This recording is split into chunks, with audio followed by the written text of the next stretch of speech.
Buenos días a todos. Empezamos una nueva semana y como siempre de lunes a viernes os hablo de literatura. En este caso os quiero recomendar el libro con el que he pasado el fin de semana porque he disfrutado muchísimo y he aprendido muchísimas cosas que me han sorprendido, que ahora os diré algunas.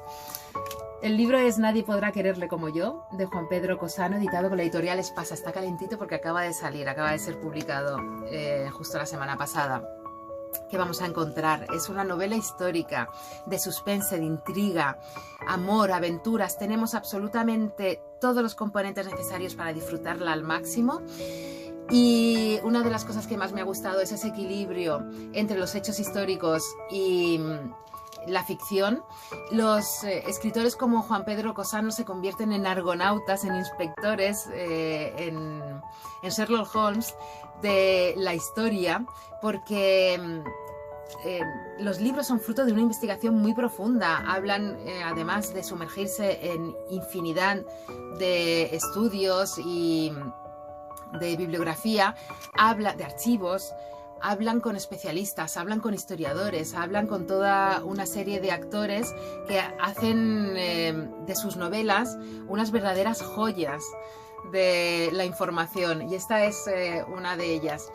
En Nadie podrá quererle como yo vamos a ir en busca de el, la o los posibles envenenadores de María Luisa de Orleans, la esposa de Carlos II. Esa es la hipótesis que vehicula la trama en esta historia y que nos acerca a esas dos figuras, tanto a Carlos II como a María Luisa de Orleans, que son dos figuras muy desconocidas históricamente o mal conocidas. María Luisa de Orleans, cuando es esposada a Carlos II, es una joven de 17 años muy bella que casan con un monstruo, o así es como se le había descrito a ella, a Carlos II. Y efectivamente Carlos II físicamente era víctima de su aspecto y de una endogamia de la monarquía europea, sobre todo de la española. Un hombre enfermo con un aspecto de monstruo que hacía difícil acercarse a él para conocerle de manera humana, y es fácil que haya caído a lo largo de la historia en todo tipo de motes y muy lamentablemente por su aspecto.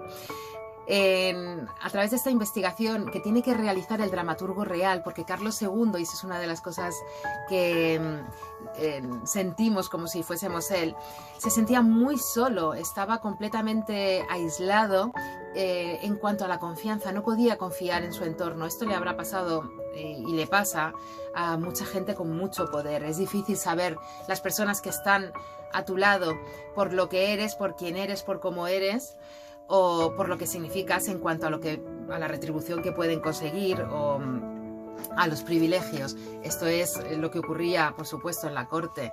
No era una excepción de Carlos II, en esa España, en ese imperio que se desmoronaba y que tenía a otros imperios alrededor como hienas esperando ese desmoronamiento precisamente para repartirse el pastel. Y ahí estaba Francia, por supuesto.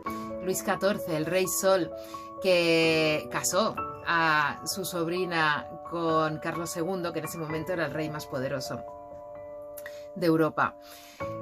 Gracias a la investigación nos adentramos, como digo, en esa corte y en algo muy curioso y muy interesante, que además de las luchas de poder entre los nobles, existía esa lucha de poder y cómo actuaban como vehículos de la información los propios médicos reales. Algo que cobra muchísima importancia cuando estamos hablando de dilucidar si la joven había sido envenenada o no a la edad de 26 años. Descubrimos también al pueblo de Madrid como un personaje muy lúcido, muchas veces más lúcidos que los propios miembros de la corte, y que funcionan como motor.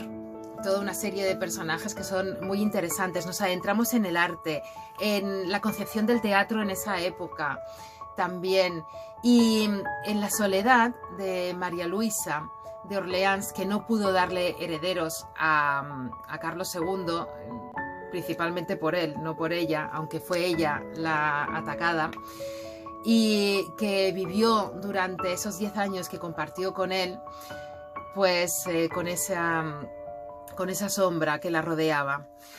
Una historia de suspense y de intriga, como os digo, una historia de amor muy bonita, una historia de tristeza, de soledad y una historia que nos acerca, como os digo, a otro Carlos II, a un Carlos II detrás de la máscara.